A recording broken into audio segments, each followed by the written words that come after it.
Hello, and welcome to the Overly Animated Podcast, where we take animation seriously. We talk everything animation here, including Star vs. the Forces of Evil, which we'll be talking about today. I'm your host, Alex Bonilla. I'm substituting for Dylan this week. Today I'm joined by Delaney Stovall. Hey, y'all. Sam Quattro. Hello. And April Collins. Hi there.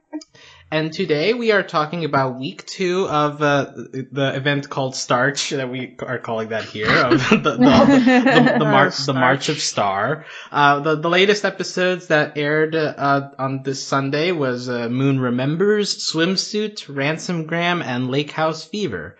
If you want to catch our discussion on episodes that aired last week, you can do that at overlyanimated.com. You can also subscribe to our Star feed via iTunes at overlyanimated.com/iTunes. You can also find us on YouTube at youtube.com/overlyanimated.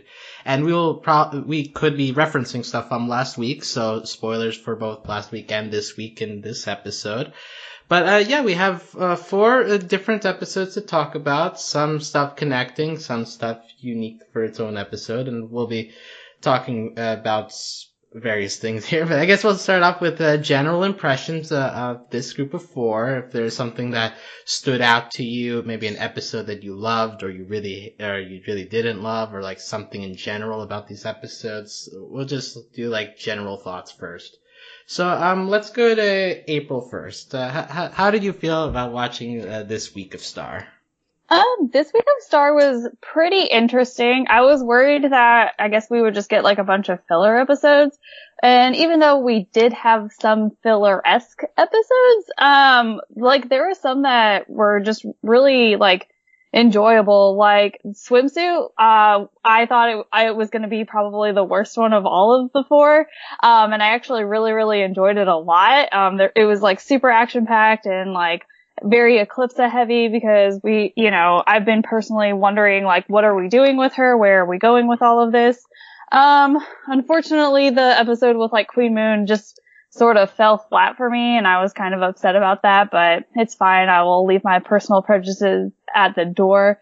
And then of course, Ransomgram was great too, as well as, Lake House Fever. I mean, they each had, all of these episodes had their faults, but overall I was, I felt better after watching these than my expectations were leading me to believe they would end up being, so. Okay, very well. And this podcast is a platform for your personal stuff as well. So, like, if you want to get deeper into that later when we talk about Moon, that would be fine. But you can for sure. But Sam, what were your general thoughts on these 4 episodes here?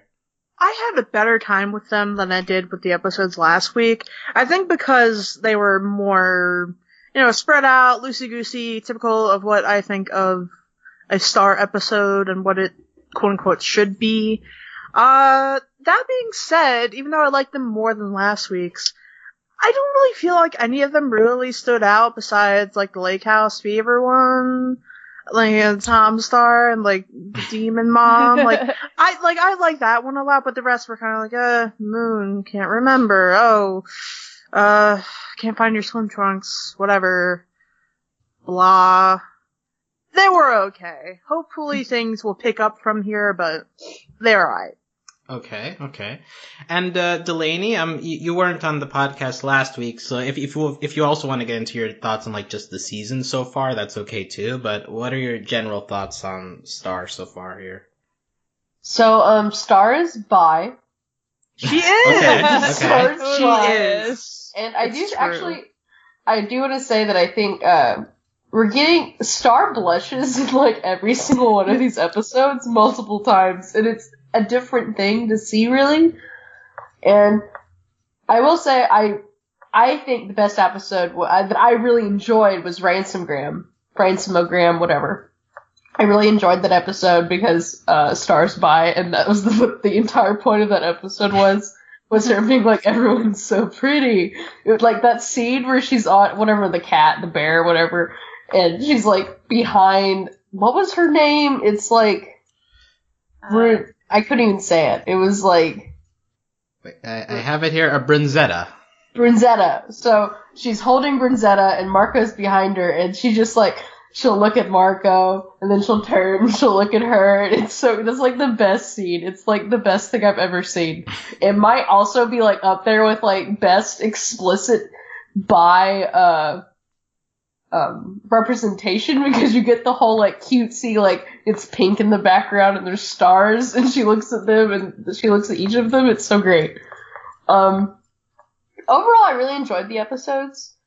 So I hate Tom Star. This is a well-established fact. Wow. I hate it. It's terrible. Tell us how you really feel. It sucks. But I really did enjoy the beach house episode. I think it's really funny. So you know a show has hit its stride when it has a beach episode. But we've already had a Star Beach episode, and it was a big deal when it happened. But it's really funny that we're kind of we're having a lot of build up to this beach day that we're gonna have. And so I think they're doing a really good job of, like, playing around with this photo and, like, are we going to have the beach day? And so we've already had kind of, like, 2 red herrings. They're going on the beach day, and then, of course, Eclipse and Romulus just mess it all up. And then we have just Tom and Star at the beach. So I really enjoy what they're doing here. But I did actually like the beach house episode, because Tom's mom is amazing. Like, she's so precious. Because at first, you know it was a joke. Like, they were like, haha, this will be so funny, we're gonna make his mom huge. And then we had a whole episode where, like, she's actually a person, and, like, she's crying over, like, the book and, like, the photo album.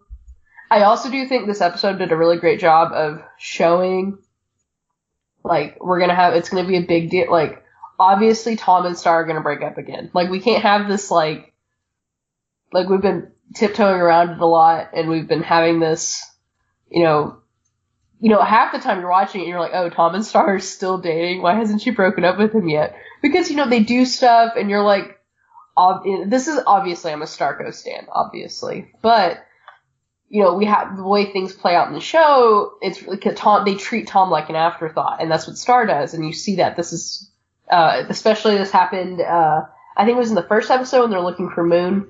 By first episode, I mean the first episode of the season, and Tom's calling, and Star's, like, basically ignoring him. Right.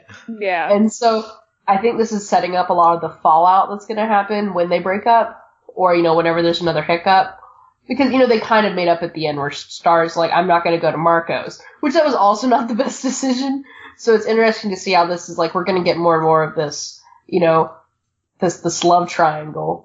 So and I think they're doing a really good job with it, because Marco and Tom are friends, and, like, it was also really great when Tom's like, well, if I kissed Marco out, you'd want me to tell you, and, like, they didn't say it like a joke. Like, Tom's like, you'd want me to tell you, and, like, it's also like they're treating it like, I could have kissed Marco, we don't know. So I think they're doing a really great job so far. I would agree with April that I didn't really love the first episode with Moon. Probably for different reasons, because I love Moon so much, and then she left, and I was like, I'm obsessed. This happened. I want Moon to come back, and I need River to go away forever.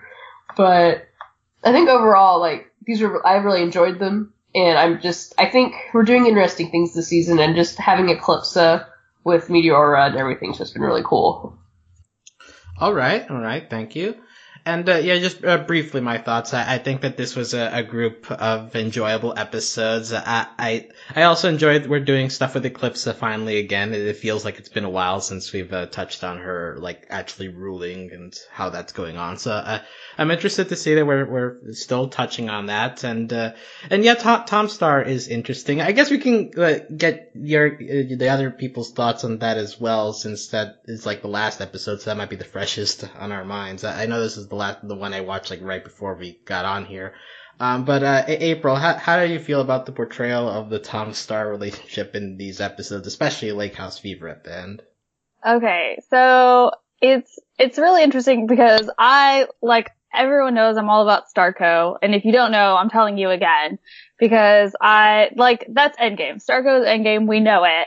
But I feel so bad because, like, after watching Lake House Fever, there was a small part of me that was like, oh, but, like, Tom doesn't completely suck. Like, well, he's a lot better than he was. Yeah, exactly. Like, we like Tom now. Yeah. Well, no, and even, like, because, like, in preparation for season 4, like, I rewatched, like, every single episode, and there was a lot of times when I would, like, turn to my husband and just be like, this is sad, like, this sucks. And he's like, why? And I was like, because I kind of love Tom right now, but I need Star and Marco to be together. And he's like, you can't have both, April. And I'm like, I understand that, but it's gonna hurt whenever I can't have both. And we come to that realization. But, like, I thought that was, like, very They can all just be a couple. The OT3. They can be a family. Yeah. Like, some people make, like, triangular relationships work. Why can't Tom, Star, and Marco? But, like, I think, like, it's very, like, I love Tom's mom, and I love that she's, like, upset because of, like, what's going on. And it's right, like, he needed someone to talk to, and he couldn't necessarily talk to Marco, and also, all of that. He talked to his mom. I know. His mom is such a sweetheart, and I love her. And then she also controls the weather, so that's great. But, we're not talking about her. We're talking about Tom Star. But, I think it's interesting, too, because we always see things from Star's point of view, and that's how the show has been entirely. And it's kind of nice to sort of take a step back, because all we've ever gotten about Tom is that he's a jerk, he's hot-headed, so on and so forth. But, like, behind all of that, and yeah, he even admits, he's like, yeah, but I had anger issues, or, like, I had things, but I'm working on them, and I'm working through them. But, like, even behind all of that, like, he hand-built that carriage or whatever. Like, come on now. That's incredible. Like, who just does that for people? No one does. Like, he must truly care about her to, like, also, it's super cute. Yeah, it's, like, super cute. Like, for him to have, like, done, like, I know, like, that's the one that I keep going back to, but also building carriages can't be easy. So. He worked up the sweats and stuff. Yeah. But then the other thing, too, is, like, they sort of highlight that, like, Tom has been in Star's life for a long time, it seems. Like, both of their families are royal. And so, I mean, I'm sure, like, they've been friends, like, long before their first Silver Bell Ball.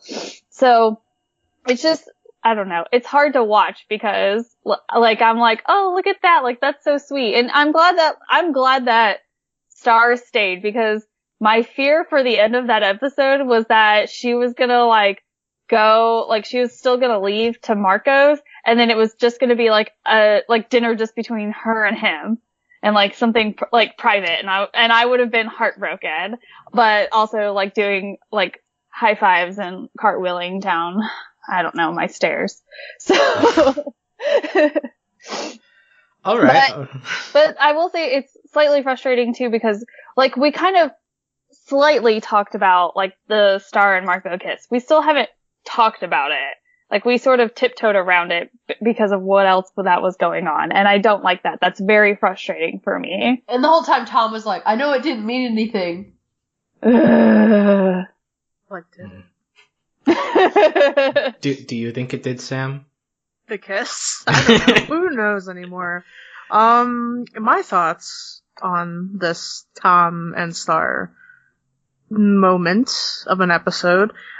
Okay, so I had a feeling about it, like, not necessarily like a shipping feeling, but sort of like, this kind of feels like it's grounded in a place of reality. Like, I feel as if I see Tom in a new light, and that he's more of a person to me now, as opposed to the past where he went from being a jerk to being like, oh, I'm just a cool boyfriend just working on my stuff. Da-da-da. And now, we met his parents more and, like, spent time with them and his family and got his thoughts on the main event that has occurred in terms of Star and Marco's relationship as of late. I kind of do feel for him. He's obviously in love with somebody who can't really return that fully. Even though, they're in a relationship and all, and it kind of just sucks for everybody at that point. And I feel that, that's just how life is sometimes. But, yeah, I don't know. It's not like I'm gonna ship Tom Star or anything, but I just have more feelings towards the personhood of this animated character now. So I guess it's a sweep across the board in terms of like this episode does the job well of making Tom seem even more sympathetic than he's on. It's been a really gradual trying to make us feel but... feels. Right. And one line that like stood out to me is at the beginning of like Star pulling Tom aside and all. Like, she says something like, hey, we broke up, but the teenagers are dumb, and, like, everyone breaks up, sort of thing. It's true. Yes. But, like, the reason that line stands out is because in the other episodes, we do get allusions to, like, Star, like, having to make more adult decisions. Like, in the Eclipse episode, she's, like, taking on the role of an adult mediating between two, quote, babies. So, like, but then when it comes to the romantic stuff, it's, like, still on the back and forth ness of what a normal teenage romance is. So while it's frustrating maybe to see like from a story perspective, since like you know what Endgame is, but at the same time it's still realistic in the sense of this is how teenage relationships work. So like it's riding a fine line between like us feeling things for it, but also like trying to not get us to the point where we're annoyed with her waffling between the two. I don't know if that makes sense in a way, but yeah. Well, I feel like they're yo-yoing Star's character in a way that's odd, because last season Star grew up a lot. Like, if we're looking at from season 1 to where we are now, Star has changed a lot. She's grown up a lot. But especially these past 4 episodes have shown a lot that, yes, Star has made decisions. She was queen and she made a decision. Now she has to live with it. Which I think that's probably part of the journey we're going to go on with Star this season, especially since her mom is effectively out of the picture now. Like, she kind of got her closure with her mom. And Star did say, wow, I just feel really grown up right now in the first episode with Moon. And when I say the first episode of these 4, not the first one. But I think we're doing this interesting thing where we're kind of showing how Tom and Marco have grown up around her. Like, for example, in a literal sense, you have when we go to the dimension where, in Star's words, Marco's all hot and abs and stuff. And then you have Tom, where he's grown up, like he's been working with his anger issues. He's much more mature, and he's very much the supportive but out of the picture boyfriend, which is it's kind of like the perfect role for him, because sometimes you're like, I hate Tom. But he's been doing really well in that, like, he's supportive, but he's not infringing on on the friendship with Marco. And it's really funny too, with like, she'll be like talking to Star, and then he'll call Marco and be like, oh, is she mad at me? But I think it's weird what they're doing, because we saw a lot of growth with Star, and I guess, I don't know, it felt more complete last season that we got to this point with Star, and now things are they're shakier. So I'm curious. I guess we're still on this kind of growing pains arc with Star, because she's definitely not where Marco and Tom are at. I would say, about like dealing with being an adult and like these decisions that have been made. I will say that, like, in terms of like her growth, I think like Swimsuit is like the best example of showing how much she's like matured since the beginning of the show, because like she even sits there and says to like Romulus and Eclipso, she's like, I'm the only one acting like an adult here. Like, what are you guys? And they're like, oh, we're adults. And she's just like, okay, well, like, you know what? I'm actually not an adult. I'm a teenager. So I'm going to go do that. And you guys be adults and figure this out. And even like at the end when she's, like Eclipso like goes into Romulus's body, she's like, that's not right. You can't do that. Like, because like you have to get, like, it's your job to get the people of the kingdom that you're ruling to trust you. And if you do things like this, like, that's not going to work.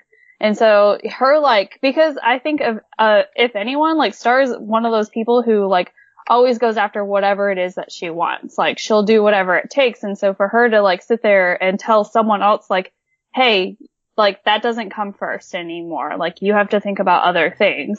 I think that's huge for her, especially. And like with that growth also comes stuff that she still needs to get better at, right? Because also, like, in the first episode, we have the conflict, like, her, for like the first half, she's avoiding telling Moon about Globgor, and Marco's like, hey, you gotta rip off the Band-Aid someday. And then when we skip over to the Tom episode, it's she never got around to telling Tom about Marco, so Tom had to find it out on his own, sort of thing.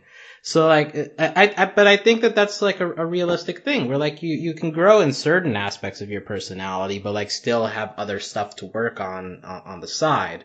So like, while I get the idea of it being yo-yoing, and like it's something that I've seen like elsewhere in reaction to these episodes, but I think that for the age that Star is and like the process she's going through, like it makes sense that like she could be grown up in certain aspects of her personality and still have work to do elsewhere.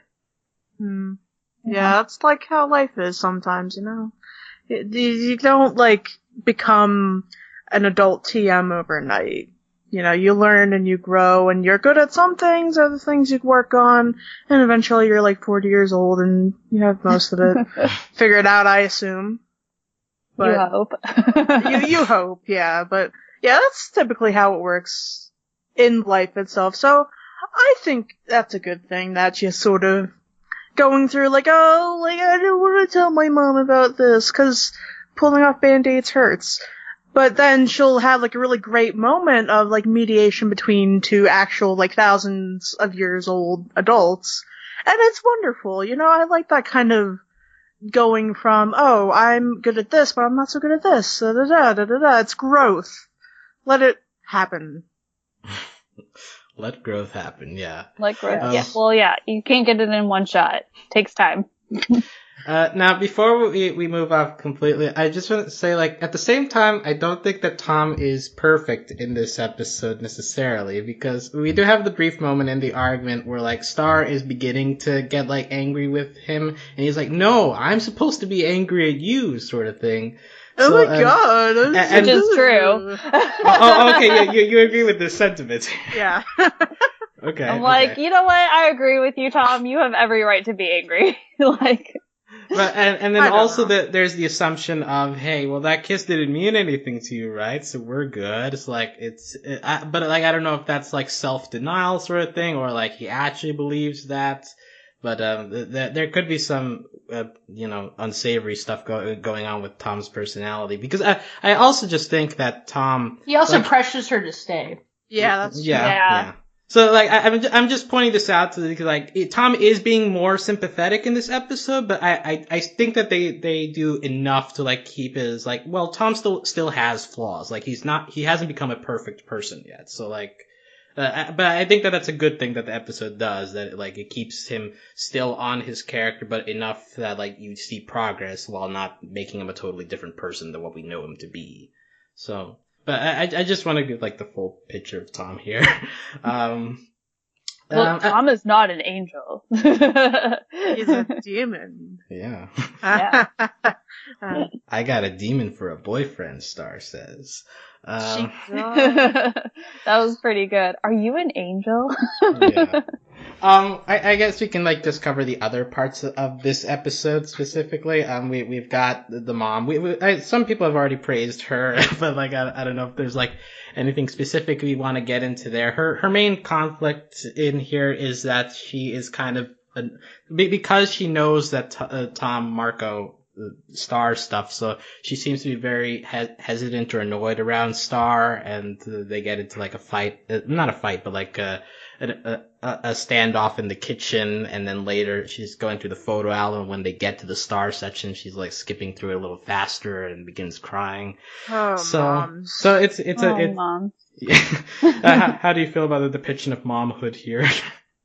I think it was really nice. Like, she's a very good, like, mother to Tom, because one, she, I guess, like, let him, like, open up to her. And, like, if it was my mom and I had said something like that about, like, my boyfriend or anybody, immediately she'd be like, well, that person can never come to this house again. Like, this was actual real life teenage April. Like, if I, like, complained about a boyfriend, she'd be like, oh, well, you guys are obviously broken up then, and then they can't come over ever again. And I'm like, Mom, we're not broken up. Like, I'm just annoyed in this moment. And she's like, yeah, but, like, remember how? And I'm like, Mom, that was 6 months ago. Can we not? Like, we're not even together anymore. So,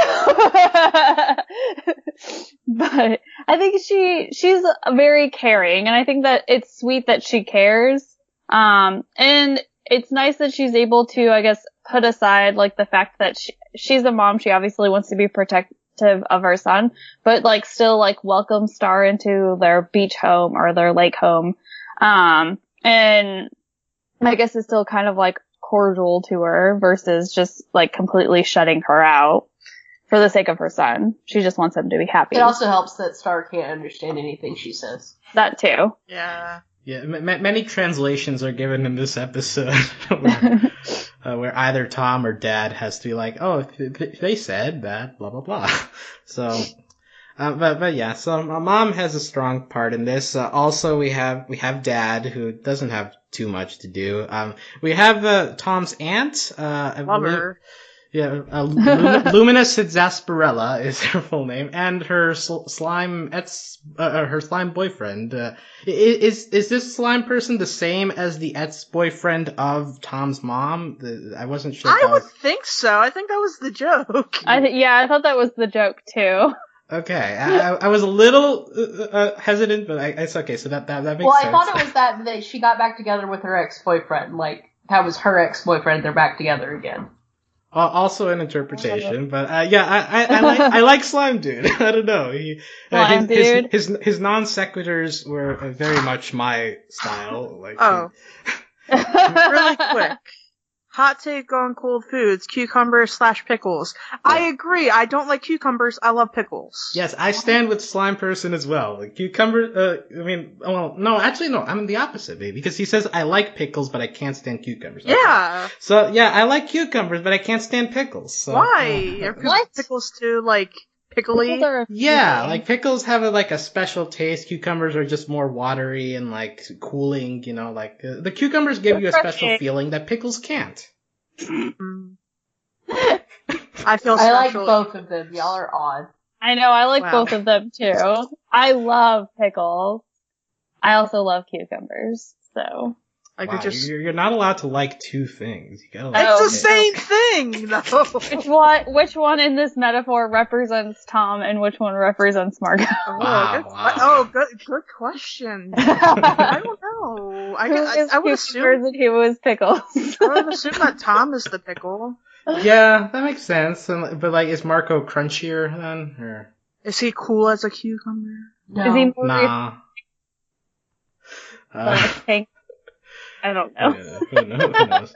And finally, there's a great grandpa, Relicor. He cheats at Scrabble. Okay, can we talk about that was my great grandfather, and then he's just there. He just opens the thing and he's there. What the heck?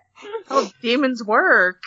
He wants to play. So can no one die? Like, that's what I'm trying to get out of this. Well, they live in the underworld, right? So that's hell. Do people die in hell is the question. Is there like a super hell that people who die not go to? Yeah, so, but, more, and does he come out only for Scrabble, or does he, like, show up for other board games? Does he prefer to stay in the hole? Yeah. Like, does he just live in there? Maybe. Yeah.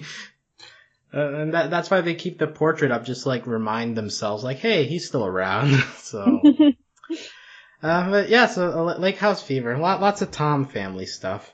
We touched a little bit on Star's maturity, and I think Swimsuit is a big part of that, so I guess we can jump over there. That's also the Eclipse episode, where we see Eclipse trying to get Globgor out by forcing Romulus to do it, and the whole episode is basically a fight between them and Star trying to mediate.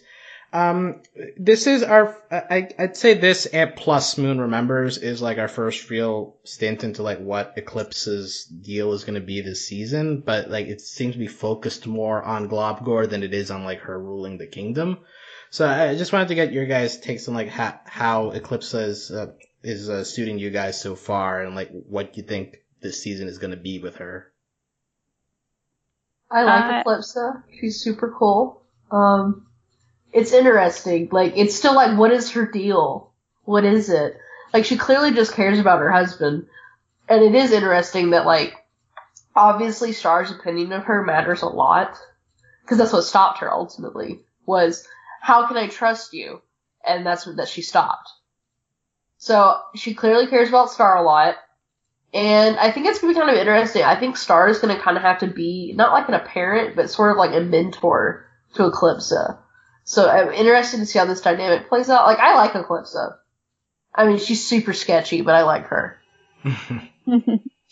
Yeah, the sketchiness hasn't worn off, especially with the ending move of her in this episode. She's so sketchy, but you can't help but love her. Right. Yes. April, how do you feel about Eclipsa here? I also love her, but I'm so afraid that she's gonna end up being our new bad, and because but the reason why I think that too is because they're really trying to sell us on, like, Eclipsa is good, despite, like, everything else that's going on. I don't think they're trying as hard as they did last season. I don't think they have to try as hard as they did last season, because, like, I guess Eclipsa's goal at the end of last season was, like, she just wanted to have her kid, or she wanted her daughter. Like, she wanted to know who her daughter was, where her daughter was, how her daughter was doing. And so, it's like that was her, I guess, her whole, like, focus last season. And then this season, it's like, okay, you're still here. Like, you already got what it was that you wanted, but I guess now you want your husband. So, does this make you the bad? Like, is your husband the bad? Like, when and where does this go? So, but they really, I mean, they're not trying super hard to paint her in, like, a good light, but it's very obvious that she does care about Star. And I hope that she doesn't just care about Star because Star was the one who gave her back her crown. Because Star could have easily just kept that for her and her family. But she did the right thing and she made a decision.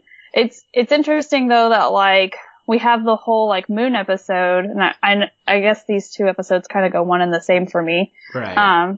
But, like, it's interesting that we have, like, the whole moon episode at the beginning, and that, like, she's totally normal the entire episode, and then at the end, like, all Moon has to say is, like, I just don't trust her.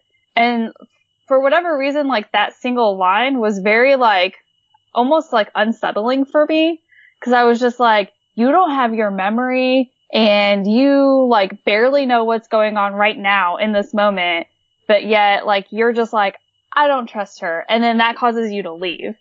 So, I mean, there's other reasons why I'm sure she left, or her and River left, but, like, just, like, that one line was, like, I was like, okay, maybe I shouldn't trust her either, like, I don't know why, and then they give us this whole episode where she's, like, doing all these bad things, and I was like, okay, well, I guess that's kind of why we shouldn't trust her, so...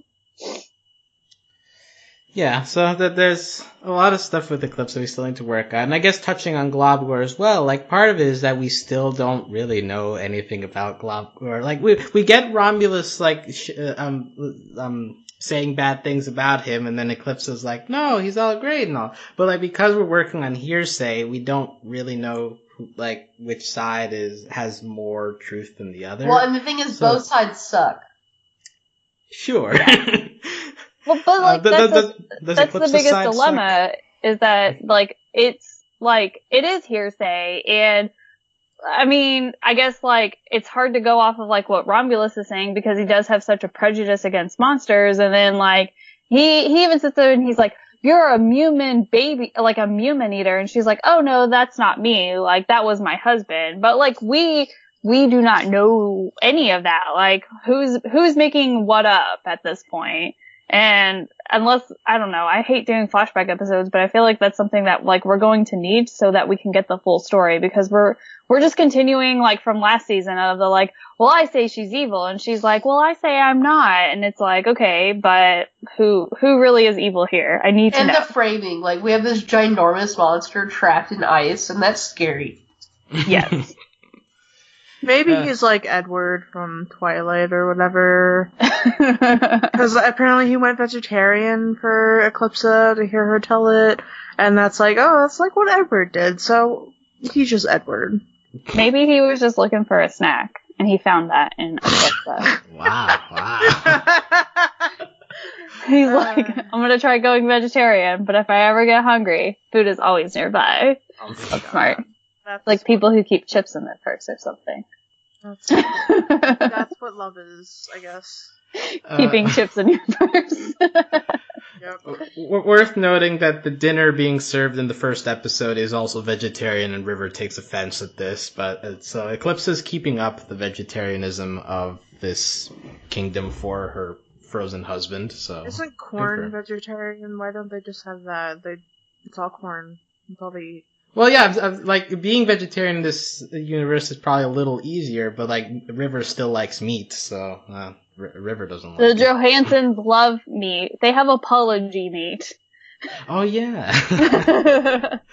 And Eclipse also adding to like the scariness, like we get various examples of her doing her dark magic, which we haven't had in a little bit. Like she literally is like, "Hey, Star, I need your help. I think Romulus is dead." Right. Right. And like when she's doing the spells in reverse to undo it, it's like 5 different spells that she threw. All of them Romulus. deadlier than the last. You have to cover all your bases. Yeah. Including an Ouroboros spell, which makes the snakes eat each other. So definitely high quality. And she's like, "I'm proud of that one." It's like, I would be too. Yeah. Right. And then at the end of the episode, once she's like kind of lost chance of convincing Romulus, she goes into like a switching bodies spell where she goes into Romulus's body and that was begins super scary to watch. Like, Yes, when that he just was like not fades fun. out, it's like, what the heck is going on? Then you turn around, it's like, this is scary. Even like the image of like Romulus when he was like quote unquote dead, I was like, this was also unsettling, like seeing this. Well, we always do this like, oh, they're dead and everyone's floating. It's super creepy. Can we stop doing this, guys? It's Can we not scary. do floating dead bodies, please? But it works. If it makes us feel creepy, so that's Haven't good. we talked about the crystal nipple yet? Oh They said no. nipple Yeah. like 5 times. I hate this show. Like, what? Now, the snakes assume that this is actually the good crystal nipple demon. Which makes me believe, like, what was the bad nipple demon gonna do? Right. And that's the one Star has, isn't it? Does Star have the other nipple? Mm-hmm. I think so. I don't remember this part, but that I'll take your word for it. But yeah, gotta save it for a special occasion. Just release the nipple, I guess. Just so that we can say nipple a lot. Yeah. Lesser spells used in here include a sleep spell to Star that she was aiming at Romulus, and she's like sleeping into a wall, and a low self-esteem spell shot at Tom. Quality. Aww. I have terrible choice in fashion. I have terrible choice in friends, and I was like, oh, that's a dig at Marco. The best where he was like, boots? So good. Marco, Am I wearing makeup? I am. So great. I saw a fan art of someone like that Eclipse is shooting the low self-esteem spell at Marco, and then nothing happens. And he's like, I feel so different. Yeah. So I just want to give a shout out to that piece of fan art there. And Star, we already touched mostly on like what Star does in this episode. Like she's the one trying to like get them to talk to each other. It doesn't really work, but she's trying to be She's the not adult. even out of the room yet, and they've already thrown in the chair. Yeah. She's got to go to Mama's got to deal with these babies line in there. But in the end, it's just Eclipse that figures out that she's doing the wrong thing, and Romulus storms off. We don't really get a resolution there, except Eclipse realizing that switching bodies is bad. And we end with Tom and Marco deciding to make a mini beach day in the room, and they're like warming up the pool together. And Star's like, "Is this what bro time is?" Yeah. It's cute. That was a cute moment. Cute Tomko moment. So. Yeah. And then the swimsuit was on the monkey the whole time. The whole time. Why didn't Marco went through like 50 different like swimsuits, including what's his face? Glossaryx. Glossaryx. That was a quality gag, by the way. Like It going really through all of it was. was so good. I And I'm think it's just too like- small. What? No, the best was like Tom likes it, but can you look? And then like she blushes. It's so good. It's so good. Why doesn't he just get like a pair of shorts or something? Like, come on. How rare are shorts in Muni? You just get a pair of pants and you cut them. Okay. Also, speaking of Glossric, there's a brief moment that I do want to point out in the beginning where Eclipse is like asking Glossric for help. It's like, hey, I don't work for you. It's like, I don't remember if that was a detail that had been touched on in previous episodes. Like, if he doesn't work for Eclipse, then like, is he just like free now, or is this like a general thing? Has the Magical High Commission just like disbanded? Because we haven't seen Hekapoo. Where's she at? What's she doing? Nothing. Yeah, just not taking care of Nachos, I guess. But apparently. Yeah, so just Glossric is around still, but seems to still be his old self of not really helping with anything. Yeah. I did appreciate though that like Star's just like, why didn't you ask Glossric? And she's like, I did. He told me to come find you. Like, it was really precious. Yeah, I guess maybe Glossric trusts Star now. Is that that would be nice. Yeah, he's just lazy. Glossric that is too. useless. Yeah. Anything else from this episode we got that I haven't touched on yet? No. No, okay. Well, then right before this is the other sort of Eclipse episode, also Moon Remembers, which is like immediately following our stuff from last week where Moon is recovering her memory. Like, so basically in this episode, does Moon remember practically everything at this point? I don't know. It's weird. Like, yeah, she is so serene. I'm like, what's wrong with you? Right. Like my impression is that like Moon in this episode, like it feels like she doesn't actually have memory problems anymore, but like she just lost personality, which is weird. Yeah, she seems more like flat than she normally is. And I don't know, maybe that's because of the personality thing, but I guess there was some type of, and we probably won't get it, if there was like some type of rhyme or reason to her regaining her memories, because she seems to have like random memories, but then like not all of them. So, you like a neurologist in the house to explain this to us. And like she remembers like her and River's 14th anniversary, but she doesn't seem to, I guess, fully remember everything with Meteora and Eclipsa. Except that she just feels like she shouldn't trust Eclipsa. She's gonna show up in like 5 episodes and be like, wait a minute, and she's gonna like wreck everybody. Well, I wonder if it's a possibility that maybe she only doesn't remember the stuff that happened right before she lost her memory. Maybe that's why she can remember stuff before. Like, I'm trying to think of like ways to justify it because it does. Or maybe Moon feels very weird in this episode. Yeah, she's not like, I don't know. It sounds strange, but she's not like her usual self. And it almost seems like they've taken away her identity because she's no longer queen. Like she's just Moon now. And so Moon of the Pie Folk. So, and that's, I think that's why I'm the most disappointed with this episode is because like they took away all of Moon's personality. And even with like some of her memories back, she's still like, I guess like if you're having like if you're like coming back from like a traumatic experience, then yeah, I can understand you not being completely yourself, but like for a character to just do like a complete like 180 is just so, I don't know, like. It's kind of like, I don't know if other people have had this experience or like have seen people, but like if you're like, sometimes they put you on a new medication and like how my girlfriend described it, it was like me, but like not in Technicolor. It was like me in black and white. And that's kind of what it's like. That's how I was acting. And that's kind of how Moon is. Like, she's obviously not all there, which is the point, but it's weird, which I'm kind of glad that hopefully she can go recover off screen. It's very disconcerting to watch. Which it was disconcerting to watch everything happen anyway. It's interesting, because we've gone from, like, Moon to, like, she was crazy, like, running around, like, naked, like, doing crazy stuff, and then now we have, like, this Moon, and it's like, can we pick one? Yeah, maybe that has something to do with it too, just the jarringness of it compared to like other Moon episodes we've had. But you bring up a good point about it being off screen, maybe recovery. And so when she like pops up again, maybe we'll have old Moon back and we can skip more episodes like this. Otherwise, we have also. Well, by the way, also, like, is it a 180 if now she plays classical guitar on a skeleton instrument? Really makes I you don't know. think. We learned something new about her today. Yeah, she remembers how to play guitar. Good She's a for woman her. of many talents. Which Star was shocked too.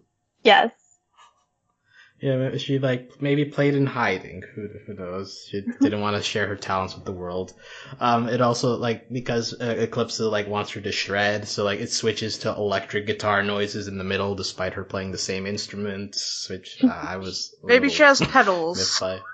Wow. Magical pedals. Yeah, magic solves everything. I guess.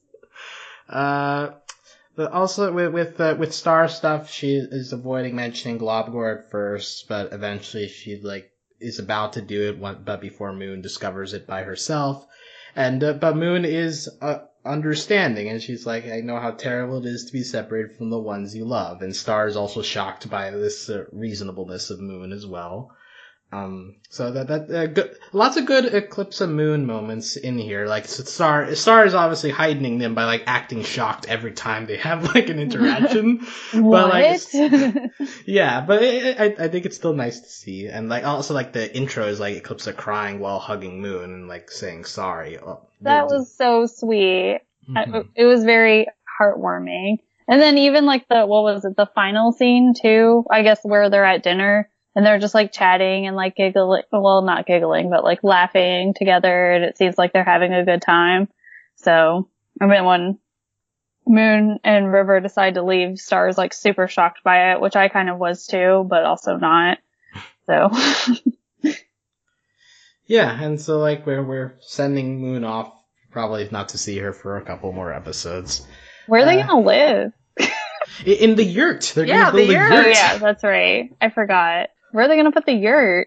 In In- Thailand, I don't know. In the Highland. in On Thailand. Johansson territory. Yeah. Or just like in the middle of a forest where River can like hoard more bugs to live on Perfect. him. Yeah. River.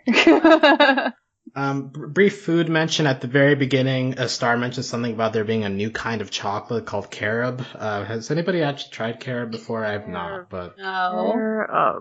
Let's see what that No, I've heard of it, but I haven't had it. yeah, I know it's like an alternative to chocolate, but Is it like I've never actually tried chocolate made from avocado? it.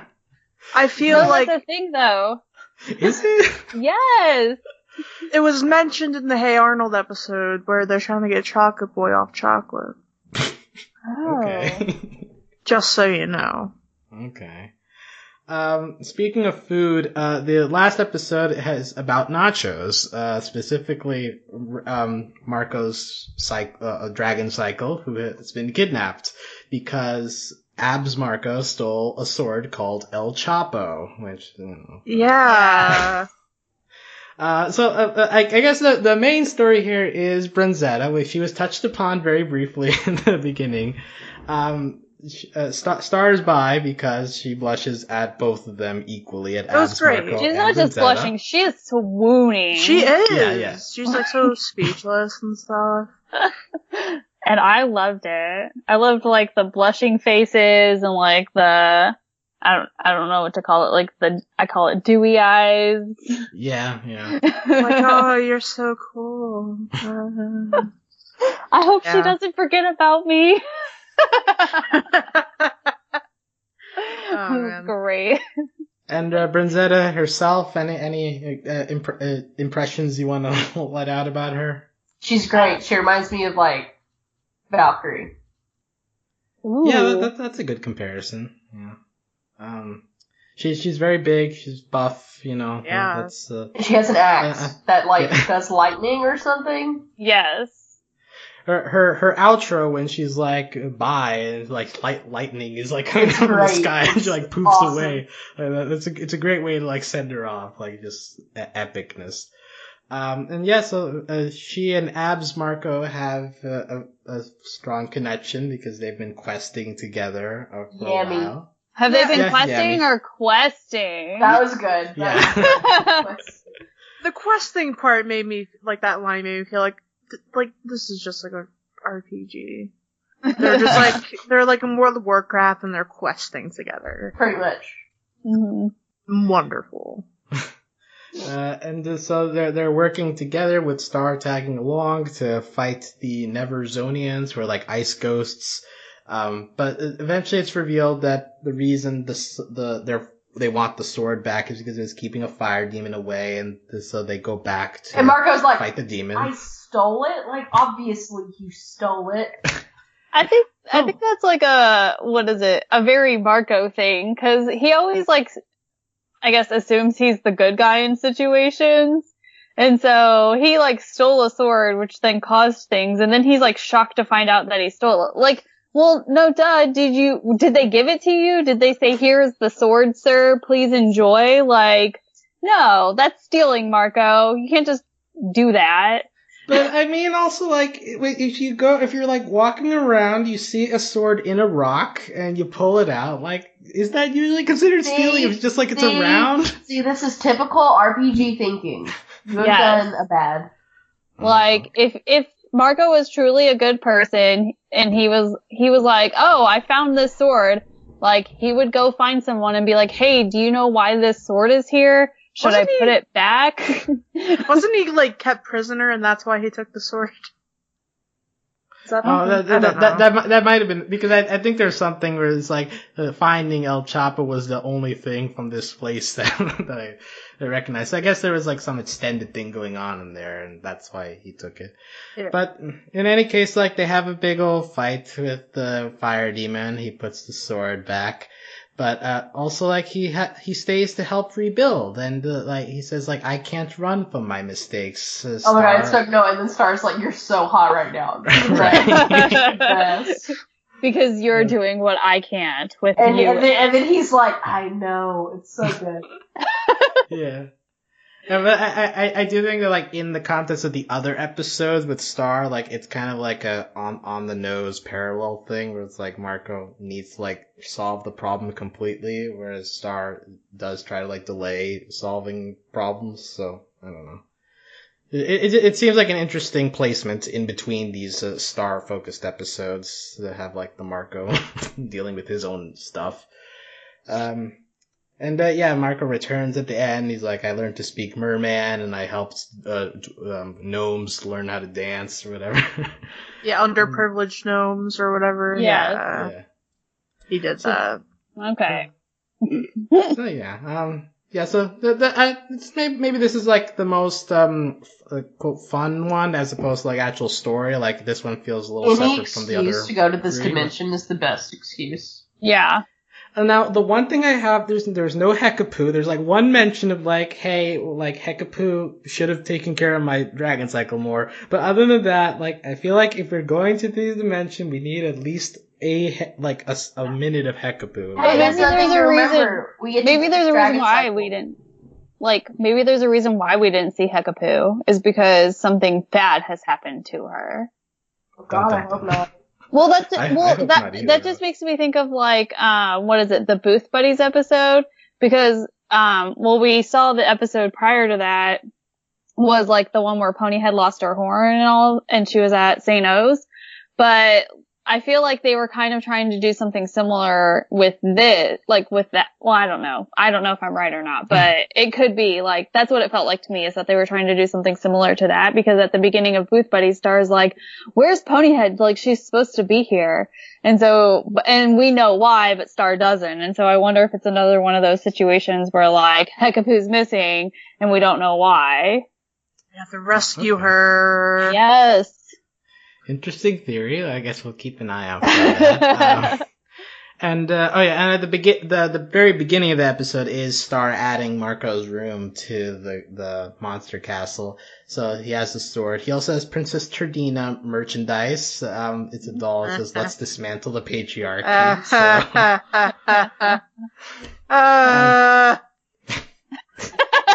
Did you really enjoy that, Sam? I guess. I don't know. I mean, you were laughing pretty hard right now, so. Was it a laugh or was it a cry for help? Yeah. We'll never know. But that's where he's getting his $650 from, I guess, like those dolls. So do they send them do they send those to him for free? Or does he have to buy them? Do they take it out of his $650?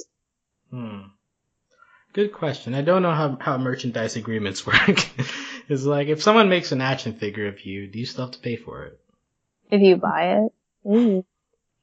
I don't know. I don't know. So yeah, I think we've covered all 4 episodes here. So lots of Star, lots of Tom, lots of Marco, but not a lot of Starco. Maybe like some Tomco, some Tom Star. So I'm not the person for the shipping discussion here. That I'm sorry if you were expecting Dylan to like be raging about Tom Star in this episode. As soon as the episode ended, the first thing I said to my husband was, Dylan's gonna hate this episode. And he's like, really? He's like, I thought it was nice. And I'm like, you don't know Dylan. He's gonna be so mad. I liked it, so fight me. Yeah, and then he's gonna listen to this, and it's gonna be like, he's gonna roast us. Yep. In final thoughts, we're all on board with Tom Star, right? Is that what we're at right now? Yeah. Look, I just want all of these sweet angels to be happy by the end of the show. Though I really want Starco. I feel like I thought we decided on the polyamory. We were like, yeah. Oh yeah. Okay, that's right. I want the triangle of love. Give me that. There you go. Because clearly Tom is also into Marco. Like, everyone is into Marco. Yeah, it can work. That's the other thing. That was confirmed in this episode. He's like, you would be upset if I kissed Marco. Like, not even like, if I was into Marco, or like, if that was my sexual orientation. It was like a very definitive statement. Like, if I kissed Marco, you wouldn't be happy about that. Ooh, yes. Okay, I'm excited. Yeah, and I mean, like, they're testing swimsuits together. Like, that's yeah. that's well, cute. and Tom's opinion matters to Marco too, because he's like, well, Tom really likes this one. Like, and also Tom cares enough to tell Marco his opinion. So it's happening. Triangle of love. That would be like a true breakthrough moment if they just ended the show on that. This is how. What's the ship names, like the 3 of them together? Like, what is that called? Because we can't call it Tom Starco because Starcom. Starcom. What about Stomco?